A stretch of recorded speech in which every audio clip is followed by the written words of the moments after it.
Ce matin, j'aimerais commencer avec une illustration. C'est qui a vu le film Titanic? Hein? Oh, pas grand monde. Oui, le on film. connaissait la fin. Ah, connaissez la fin. Hein? C'est bon, c'est bon. Il faut pas casser le punch. Mais c'est intéressant de voir dans ce film-là, parce qu'à un moment donné, dans le film, celui qui a conçu le Titanic dit « Même Dieu ne pourra pas le couler. » Donc, il faisait quasiment comme un affront à Dieu. Dieu ne pourra pas avoir le dessus sur ce bateau-là. Il est tellement fort qu'il ne pourra pas le couler. Et qu'est-ce qui est arrivé? Bang, frappe à iceberg, le bateau a coulé, puis il y a eu des milliers de morts. Donc, c'est un peu ce qu'on va regarder ce matin dans notre passage au niveau de certains empires qui se croyaient le mot m'échappe un matin, là, mais qui se croyaient indestructibles, qui se croyaient forts, qui se croyaient tout puissants. Mais avant de rentrer dans le vif du sujet, on va remettre ce temps dans les mains de Dieu. Alors, Seigneur, oui, merci pour tes bontés, ta fidélité, surtout ta patience envers nous qui souvent le cou raide, Seigneur, et qu'on a un cœur rebelle. Seigneur, viens au secours de notre incrédulité et ce matin, viens enlever toute préoccupation de notre cœur, Seigneur, de notre tête, de notre esprit, et que notre esprit soit tout entier attentif à ce que tu as à nous enseigner ce matin. Seigneur, enlève toute préoccupation, Seigneur, et qu'on puisse se concentrer sur ce que tu as à nous dire. Dirige cet ensemble, et c'est au nom de ton Fils Jésus qu'on te prie pour ta gloire. Amen. Donc, je vous invite à tourner ce matin dans Daniel, le chapitre 7. Daniel, chapitre 7.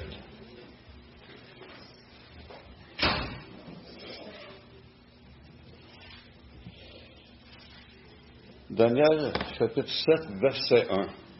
La première année de Belshazzar, roi de Babylone, Daniel eut un songe et des visions de son esprit, pendant qu'il était sur sa couche. Ensuite, il écrivit le songe et raconta les principales choses.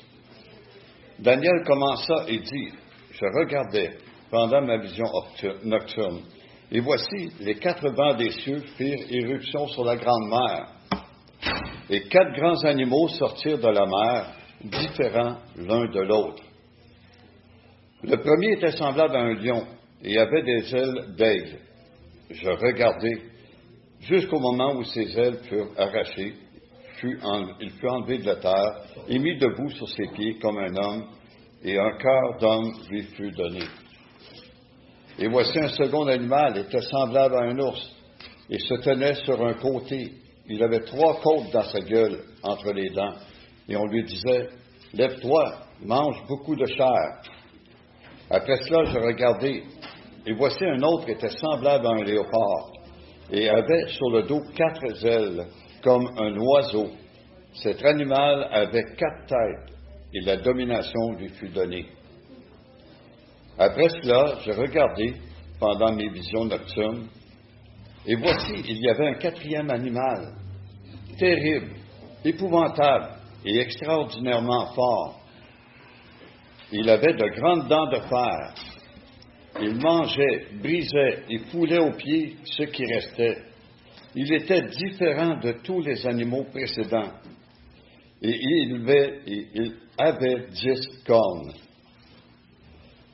Chapitre 7, verset 8.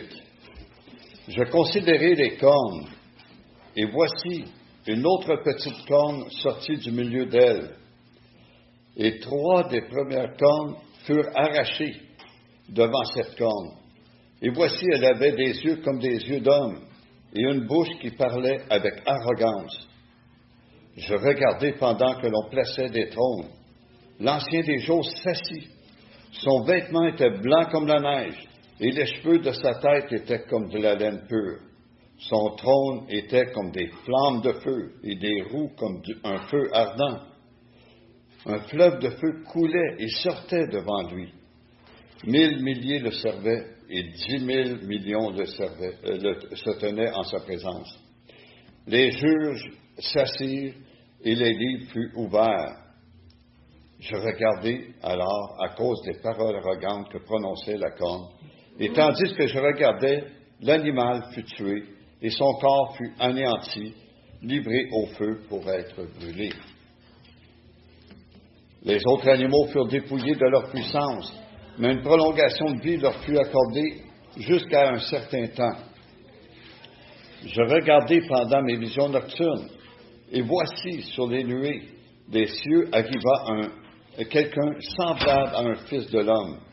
Il s'avança vers l'ancien des jours, et on le fit approcher de lui. On lui donna la domination, la gloire et le règne, et tous les peuples, les nations et les hommes de toute langue le servirent. Sa domination est une domination éternelle qui ne passera point, et son règne ne sera jamais détruit. Moi, Daniel, j'eus l'esprit troublé au-dedans de moi, et les visions de ma tête m'effrayèrent. Je m'approchai de l'un de ceux qui étaient là, et je lui demandai ce qu'il avait de vrai dans toutes ces choses. Il me dit, et m'en donna l'explication. Chapitre 7, verset 17. Ces 4 grands animaux, ce sont 4 rois qui s'élèveront de la terre. Mais les saints du Très-Haut recevront le royaume, et ils posséderont le royaume éternellement, d'éternité en éternité. Ensuite, je désirais savoir la vérité sur le 4e animal, qui était différent de tous les autres, extrêmement terrible, qui avait des dents de fer et des ongles d'airain, qui mangeait, brisait, foulait aux pieds ce qui restait. Et sur les 10 cornes qu'il avait à la tête, et sur l'autre qui était sortie devant laquelle étaient 3 étaient tombés, sur cette corne qui avait des yeux, une bouche parlant avec arrogance et une plus grande apparence que les autres. Je vis cette corne faire la guerre aux saints et l'emporter sur eux, jusqu'au moment où l'ancien des jours vint donner le droit aux saints du Très-Haut, et le temps arriva où les saints furent en possession du royaume. Il me parla ainsi, le 4e animal, c'est un 4e royaume qui existera sur la terre, différent de tous les royaumes, et qui dévorera toute la terre, la foulera et la brisera. Les 10 cornes, ce sont 10 rois qui s'élèveront de ce royaume. Un autre s'élèvera après eux. Il sera différent des premiers, et il abaissera 3 rois. Il prononcera des paroles contre le Très-Haut, il opprimera les saints du Très-Haut, et il espérera changer les temps et la loi. Et les saints seront livrés entre ses mains pendant un temps, des temps et la moitié d'un temps. Puis viendra le jugement, et on lui ôtera sa domination qui sera détruite et anéantie pour jamais. Le règne, la domination et la grandeur de tous les royaumes qui sont sous les cieux seront donnés au peuple des saints du Très-Haut. Son règne est un règne éternel, et tous les dominateurs le serviront et lui obéiront. Ici finirent les paroles. Moi, Daniel, je fus extrêmement troublé par mes pensées, je changeai de couleur et je conservai ces paroles dans mon cœur. On lit ça, puis on a l'impression d'être dans un film de science-fiction. Hein? Ça va mal, mais par contre, la fin, ça finit bien. Mais la seule différence, c'est que ce n'est pas de la fiction. C'est la réalité. Il y a des choses qui se sont déjà accomplies, mais il y a des choses qui vont s'accomplir. Et en plus, c'est la vérité parce que ça vient de Dieu. C'est Dieu qui a révélé ces choses à Daniel. Donc, si on regarde un peu le contexte, la vision relatée dans le chapitre par le prophète Daniel lui fut révélée pendant la première année du règne de Belchassar, soit environ en l'année 553 avant Jésus-Christ.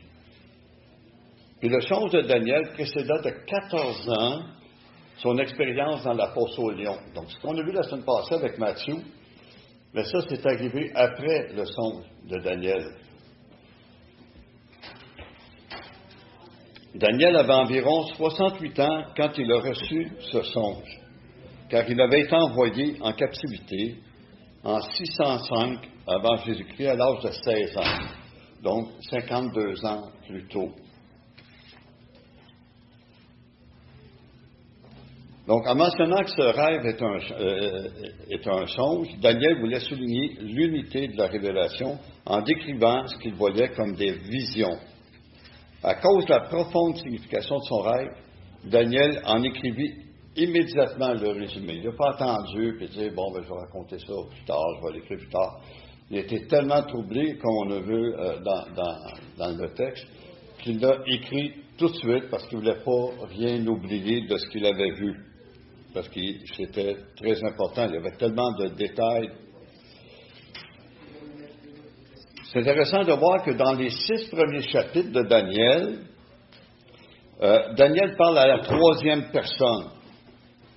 Donc, il révèle même les songes, mais que le roi a eu. Donc, c'est pas lui directement qui a vécu ces songes, mais c'est d'autres personnes, c'est d'autres rois.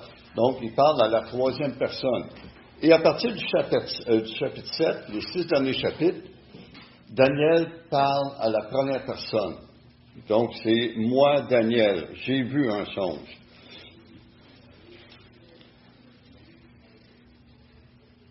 Daniel, comme je viens de mentionner, avait déjà interprété 2 songes de Nebuchadnezzar. On a vu ça dans les chapitres 2 et le chapitre 4.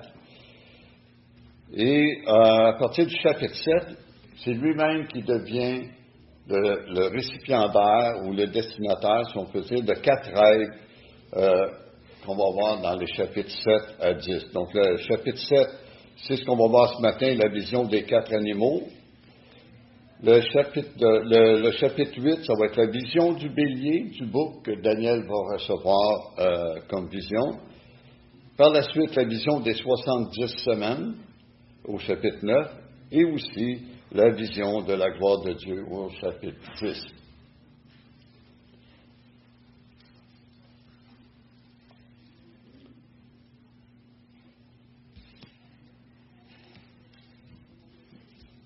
Donc, ici, l'emphase que j'aimerais mettre, c'est que peu importe les empires, peu importe la façon qu'il va avoir, peu importe l'oppression qu'il va avoir, Jésus-Christ, à sa 2e venue, viendra délivrer son peuple et écraser l'empire de l'Antéchrist. Donc, ultimement, c'est Jésus-Christ qui va avoir la victoire et que c'est son royaume qui va être établi éternellement. Donc, on va regarder les 3 points suivants, les 4 vents et la grande mer, dans les versets 1 et 2. On va regarder les 4 animaux, le règne des 4 empires et de l'Antéchrist, les versets 2 à 26, et l'ancien des jours, le règne de Jésus-Christ, versets 27-28. Donc, dans les versets 1 et 2, on voit dans le verset 1 que cette fois, c'est pas Nebuchadnezzar ou un roi qui reçoit le songe, mais Daniel lui-même. C'est Daniel qui reçoit le songe. Et il a eu ce songe pendant qu'il dormait. Donc, le verset 1 nous dit pendant qu'il était sur sa couche. Et dans le verset 2, c'est pendant ma vision nocturne. Donc, pendant qu'il dormait, Daniel a eu cette vision. Les premières choses que Daniel voit, ce sont les 4 vents des cieux, au verset 2, et la grande mer, dans le verset 2 toujours. Les 4 vents, c'est probablement des anges. On voit ailleurs dans la Bible que ce mot est utilisé pour faire référence aux actions miraculeuses de Dieu dans les affaires des hommes, grâce aux anges. Puis ça, on peut voir ça dans Apocalypse 7, des versets 1 à 3, où 4 anges reçurent l'ordre de retenir les 4 vents prévus pour le jugement de la terre. Et on voit que là, la première chose que Daniel voit, c'est 4 vents qui arrivent de la mer. Donc, on voit que ça peut être les 4 anges qui ont fait référence. Et la Grande Mer, c'est un terme pour désigner la mer Méditerranée, qui, elle, c'est la surface d'eau la plus grande de la région. Et on l'appelle souvent soit la mer ou la Grande Mer de sa superficie. Puis cette Grande Mer-là, elle représente des nations et des peuples, parce qu'on va voir dans les prochains versets qu'est-ce qui va sortir de cette mer. Donc, on vient de voir les 2 premières choses que Daniel a vues dans sa vision, c'est les 4 vents, donc 4 anges, et la Grande Mer, la mer Méditerranée. La troisième chose que Daniel voit dans sa vision, ce sont 4 animaux. Et le premier était semblable à un lion. Et ces quatre animaux-là sortent de la mer. C'est intéressant de voir ça, qu'ils sortent de la mer. Le premier était semblable à un lion et avait des ailes d'aigle. Le lion représente l'Empire babylonien. Et de 605 à 539 avant Jésus-Christ, sous le règne de Nebuchadnezzar. Et on a vu dans les semaines précédentes avec Matthieu, comme par rapport à ces 4 empires-là qu'on va voir, la statue de Nebuchadnezzar et les 4 matériaux dont elle était conçue. Et c'est ce qui va être représenté ici par les 4 animaux.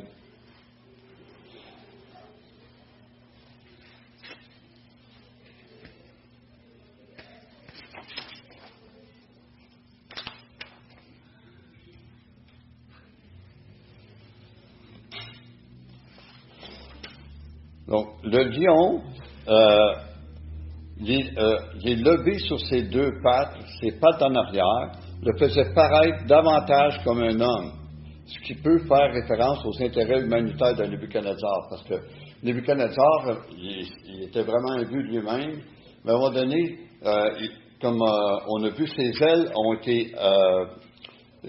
été arrachées, c'est comme si son agilité ou sa rapidité avait été diminuée, parce que son empire avait été enlevé, et que le fait qu'il prenne un aspect humanitaire suggère que l'animal perdit sa nature bestiale et manifestait la compassion. Donc, comme si Nebuchadnezzar se repentait de son arrogance et de sa bestialité, comme il est suggéré, et ça lui a donné un aspect un peu plus humain, un peu plus de compassion. Ensuite, il y a un second animal qui était semblable à un ours qui se tenait sur un côté. Il y avait 3 côtes dans la gueule, entre les dents, et on lui disait « Lève-toi, mange beaucoup de chair ». L'ours aussi, c'est une bête féroce, qui a quand même une puissance formidable, mais c'est un peu plus palourd, ça court quand même assez vite, ça peut courir, je pense, un peu plus vite que nous autres, mais c'est pas aussi agile que le lion, comme on a vu avec le règne de Nebuchadnezzar, l'empire de Babylone. Donc, l'ours représente l'empire médo-perse de 539 à 331, dirigé par le roi Darius. C'est l'empire qui a succédé à Babylone. Et l'armée médo-perse était puissante et féroce. Et pour ceux qui prennent des notes, on ne lira pas ce matin, mais vous pourrez aller voir dans Ésaïe 13, les versets 15 à 18, on parle de la férocité de l'armée médo-perse. Donc, contrairement à la grâce et l'agilité du lion, l'ours était lourd et gauche, puis s'inclinait sur le côté avec un côté plus haut que l'autre. Ça suggère que, bien que la Perse se soit levée plus tard que la Médie, la première, la Médie, éclipsa la seconde, donc la Perse, dans leur Royaume-Uni. Donc, quand ils ont comme fusionné ensemble, c'est de là que c'est devenu l'Empire médo-perse. Puis les trois côtes dans la bouche de l'ours pourraient représenter les royaumes d'Égypte, d'Assyrie et de Babylone qui ont précédé l'Empire présenté par l'ours. L'ours reçut l'ordre de dévorer beaucoup de chair. C'est intéressant. L'ours reçut l'ordre de dévorer beaucoup de chair. Puis cet ordre-là suggère que les royaumes agissent non pas de leur propre autorité, mais de l'autorité de Dieu. C'est Dieu qui ordonne, c'est Dieu qui dirige, c'est Dieu qui contrôle. À plusieurs reprises, on voit ça dans l'Ancien Testament, que l'Éternel utilise des nations pour anéantir une partie de son peuple, pour les ramener à lui, puis après ça, il y a d'autres nations qui vont anéantir les nations qui ont détruit le peuple. Donc, c'est Dieu qui contrôle tout, c'est Dieu qui dirige tout. Il n'y a rien qui est laissé au hasard. Dieu dirige toutes choses. Chaque empire, chaque dirigeant, chaque gouvernement qui est au pouvoir, Dieu est au contrôle. Et ça, aujourd'hui, on a tendance à oublier que Dieu est au contrôle de ceux qui nous gouvernent. Parce que c'est Dieu qui met en place les dirigeants. C'est Dieu qui met en place les dirigeants. Donc, il faut se rappeler de ça. Même aujourd'hui, en 2026, les dirigeants qui sont en poste, c'est Dieu qui permet qu'ils soient en poste.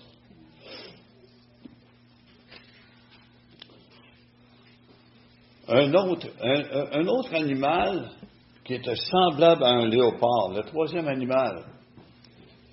Il y avait sur le dos 4 ailes, comme un oiseau. Cet animal avait 4 têtes et la domination lui fut donnée. Donc le léopard ici, ça représente l'Empire grec de 331 à 146 avant Jésus-Christ, dirigé par Alexandre le Grand. Le léopard est connu pour sa rapidité, sa ruse et son agilité. Hein, on a vu ça, on voit ça à la télévision, hein, que c'est rusé, c'est trapu, ça veut chercher sa proie, puis ça s'approche tranquillement, donc c'est rusé, c'est assez agile. Puis les 4 ailes qu'il possédait soulignent sa rapidité au-delà de ses capacités naturelles. Donc, il y a quelque chose de plus qui lui est donné, une rapidité plus vite. C'est comme si, moi, un matin, on me donnait d'être capable de courir le marathon puis de remporter le marathon. Et je suis pas sûr, moi. Je suis pas sûr, mais... On te fait 4 ailes. Ouais, 4 ailes, ouais, c'est ça. mais c'est ça, hein. Donc, il y a quelque chose, un zèle qui avait été donné de plus à cette bête-là. Et les 4 têtes que le léopard avait soulignent la domination qui a été donnée. Le royaume qui a conquis la Médo-Perse fut la Grèce, qui le fit en grande vitesse, car elle soumit le royaume tout entier entre 334 et 330 avant Jésus-Christ. Donc, dans 4 ans, là, ça a été soumis. Le peuple a été soumis, l'empire qui précédait, l'empire médo-perse a été soumis en dedans de 4 ans, là, ça s'est fait là, de 334 à 330. Ça a été rapide. Et on sait qu'un empire, c'est pas un petit village, là, c'est une grande superficie, ça contient beaucoup de monde. Il faut dire aussi qu'il y a des armées dans ces empires-là, et ça a été conquis rapidement.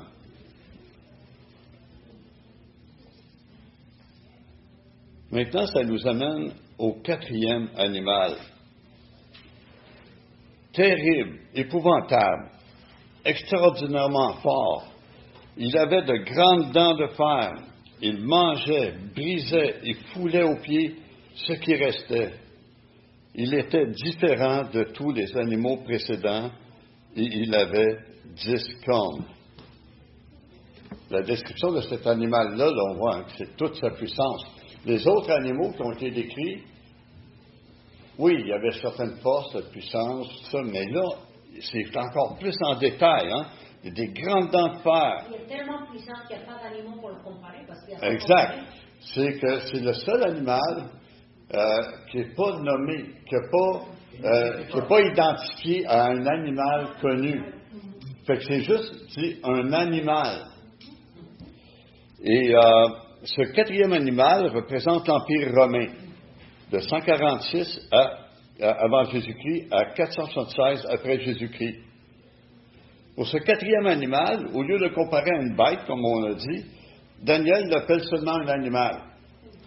Puis cet animal, on dit que c'est un bâtard composé de parties d'un lion, d'un ours et d'un léopard. Donc c'est drôle, hein? Composé comme des 3 empires précédents. Une partie des 3 empires précédents. Donc, il était plus terrifiant que les 3 bêtes précédentes. Il avait de grandes dents de fer avec lesquelles il était capable de broyer et dévorer sa proie.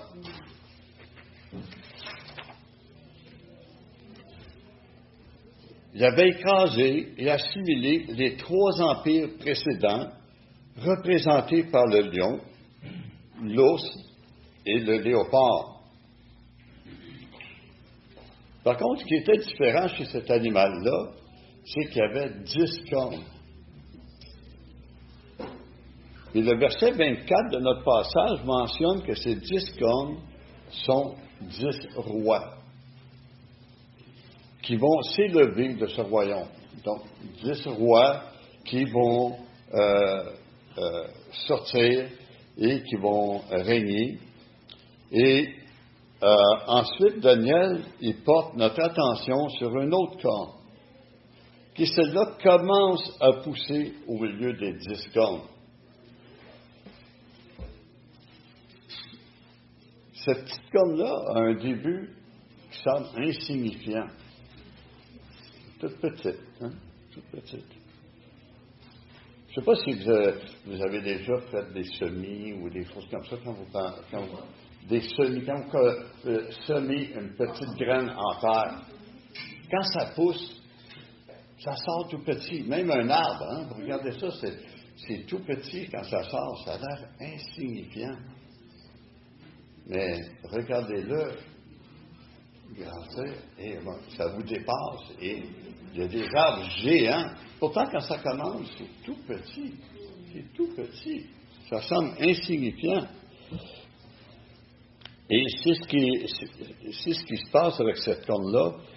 Elle a un début insignifiant, mais par contre, elle va évoquer la montée en puissance de l'Antéchrist. Insignifiant à l'apparence, mais en réalité, c'est l'Antéchrist qui va venir. Et le verset 15 nous dit que cette vision était tellement terrifiante que Daniel a été troublé dans son esprit. Quand il a vu cette vision-là, il était troublé. Il était troublé. Il savait plus comment réagir, comment penser, quoi penser de cette vision-là. Il était vraiment troublé.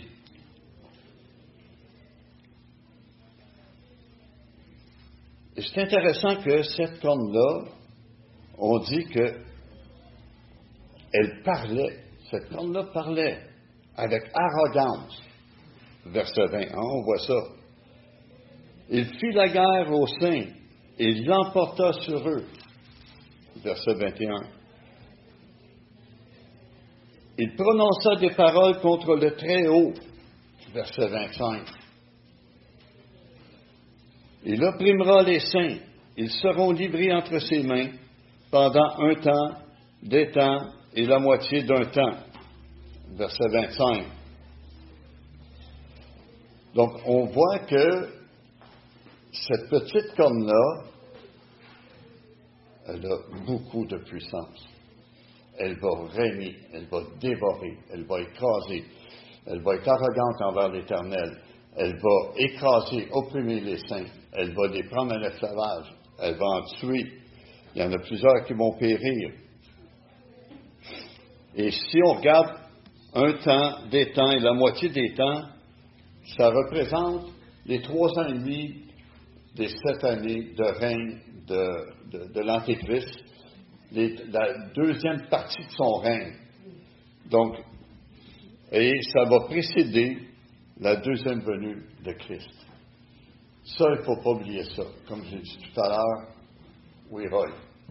C'est étonnant que tu as parlé des 3 royaumes, un après l'autre. Babylonie, tout de suite après, Médo-Perse, les Grecs et les Romains. Mais ces petits cornes, est-ce qu'il est là maintenant? Non. Il va être dans le futur. Ça sent bien. Il ne suit pas la logique du temps. C'est ça. Elle va venir. Il va venir, il n'est pas là. Mais elle tout pas ce là. qu'il a dit, c'était une après l'autre. Un royaume après l'autre. Mais il ne faut pas prendre que ces petites cornes, il est là maintenant, il y a un temps. Et on verra ce temps-là plus tard dans Exact. Et est-ce que les 10 cornes qu'on a, est-ce qu'elles sont déjà établies? C'est pas dit. C'est pas dit, mais on dit que c'est 10 rois qui vont prendre, c'est 10 dirigeants qui vont être ensemble, qui vont diriger. Et au milieu, par la suite, il va y avoir cette corne-là. C'est bien d'apporter la précision, Roy. Dans les chapitres 9, on verra ce qui se passe. C'est ça, parce que je ne veux pas dévoiler les folles. C'est ça, tu veux préparer les gens, hein, c'est ça. Oui, chose. Et sur le 25, c'est dit un temps, des temps et la moitié. Oui. Pardon? Un temps, des temps et la moitié du temps. Oui. Donc ça représente 3 ans et demi, comme je viens de dire. Et l'Antéchrist va régner 7 ans, selon le commentaire que j'ai lu. L'Antéchrist va régner 7 ans, et dans la deuxième partie des 7 ans, donc dans les 3 dernières années et demie suivantes, c'est ce qui va arriver. Ça va précéder la deuxième venue de Christ. Donc, la période de temps, c'est 3 ans et demi, des 7 ans du règne de l'Antéchrist. Donc,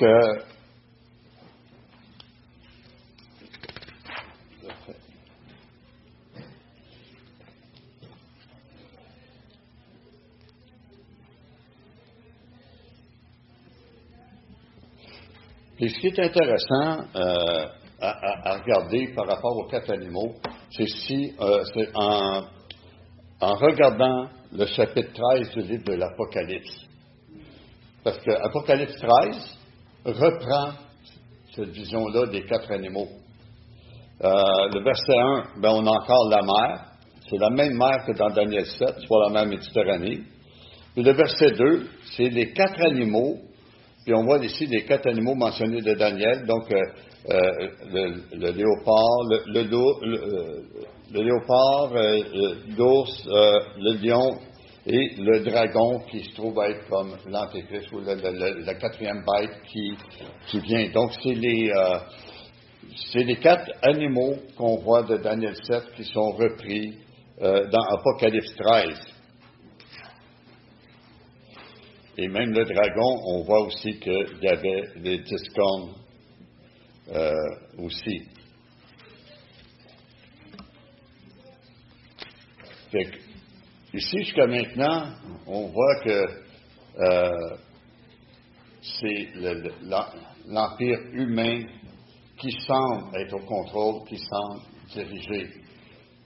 Mais comme j'ai dit, Dieu est déjà au contrôle de tout. Déjà, son royaume existe dans les cieux, puis c'est lui qui règne déjà.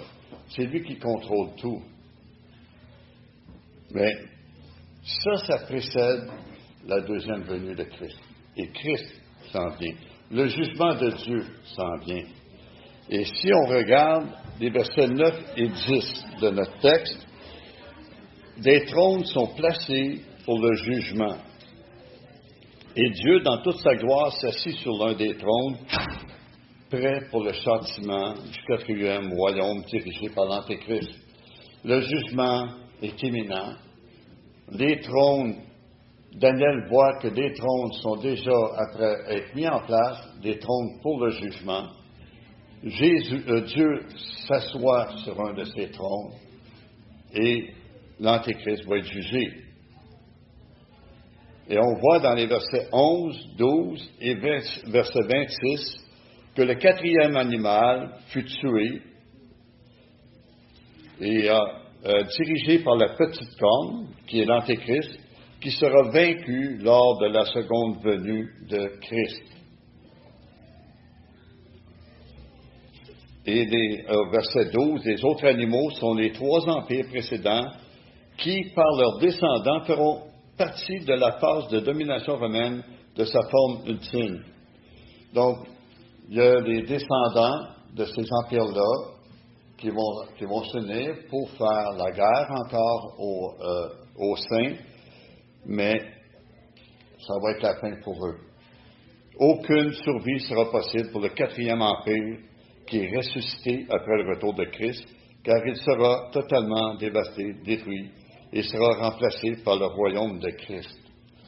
Donc, ultimement, si on regarde ça, la fin du film, la fin de l'histoire, c'est que Christ va régner éternellement.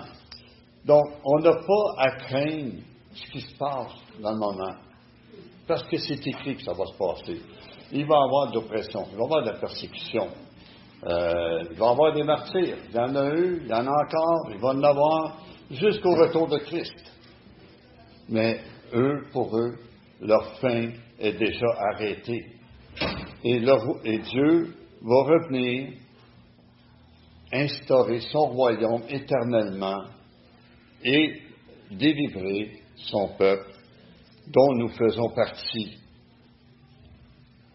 Verset 13, on voit le Fils de l'homme.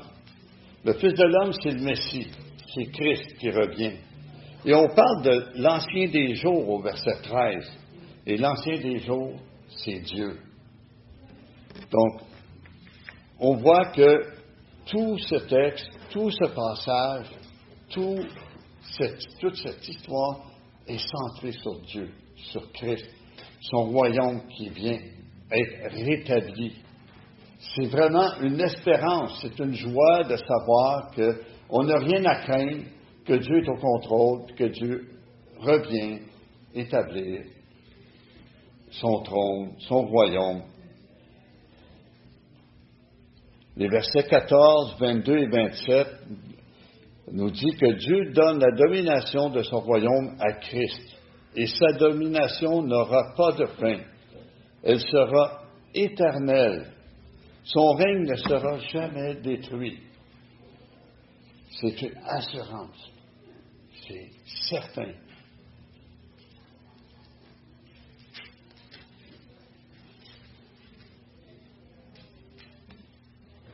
J'aimerais regarder avec vous un passage aussi dans 1 Jean 2, des versets 15 à 29. Mais on va regarder juste quelques versets à travers ça. 1 Jean 2. 1 Jean 2, dans les versets 15 à 29. Vous pourrez lire le texte au complet si vous voulez, mais je vais juste regarder quelques quelques versets. Je vais attirer votre attention sur le verset 18 qui dit « Petits enfants, c'est la dernière heure.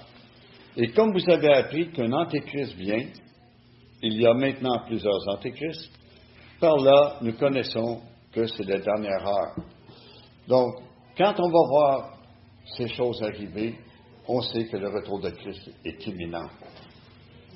Ça, c'est quelque chose qu'il faut se rappeler. C'est des signes.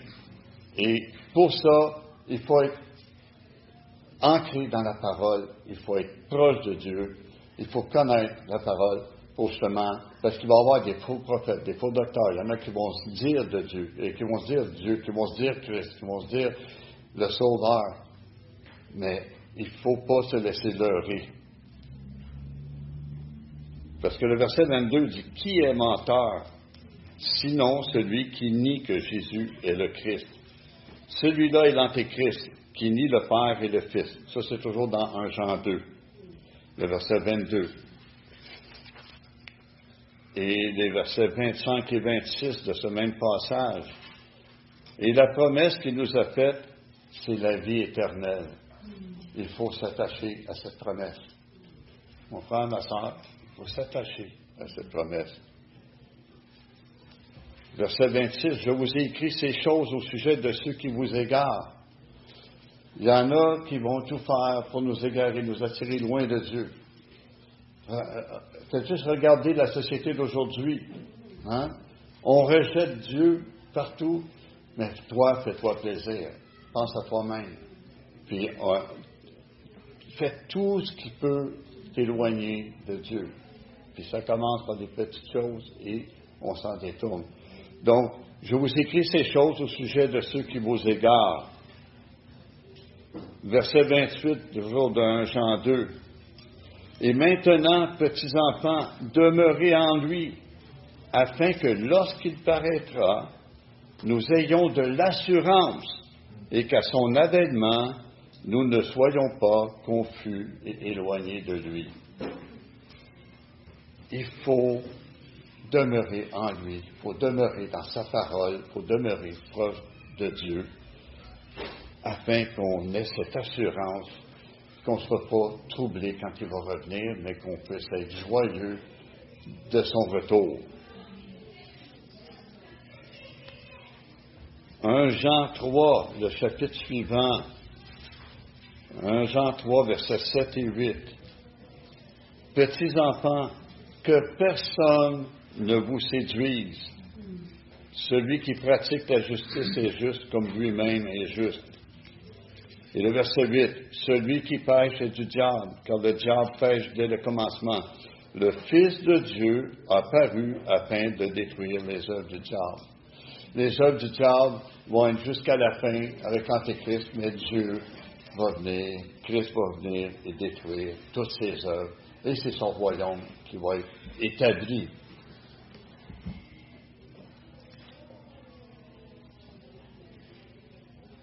Donc, en conclusion, l'objectif du livre de Daniel, c'était pas pour décourager. Parce que si on arrêtait avant le retour de Christ, ça pourrait être décourageant. Mais l'objectif du livre de Daniel, c'était d'encourager les Juifs exilés en leur révélant le plan de Dieu pour eux, à la fois pendant et après la période de domination mondiale des païens. Donc, pendant et après, il voulait les encourager en sachant que Christ revient établir son trône, son royaume, que l'ennemi, que l'Antéchrist va être anéanti, détruit. Il ne restera plus rien. Il ne restera plus rien. Ça va être le royaume de Dieu qui va être là éternellement.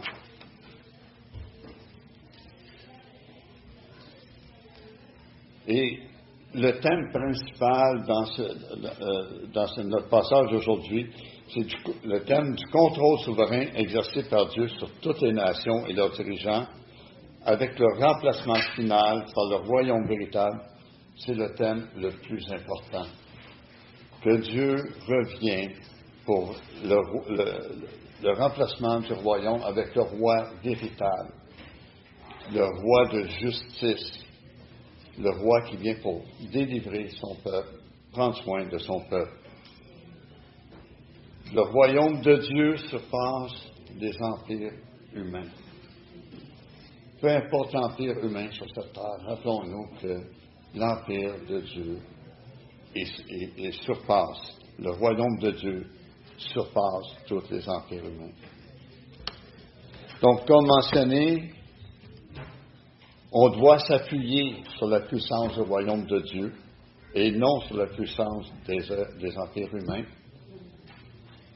Parce que plusieurs vont se joindre aux empires humains de peur de subir l'oppression, d'être maltraités, d'être martyrisés.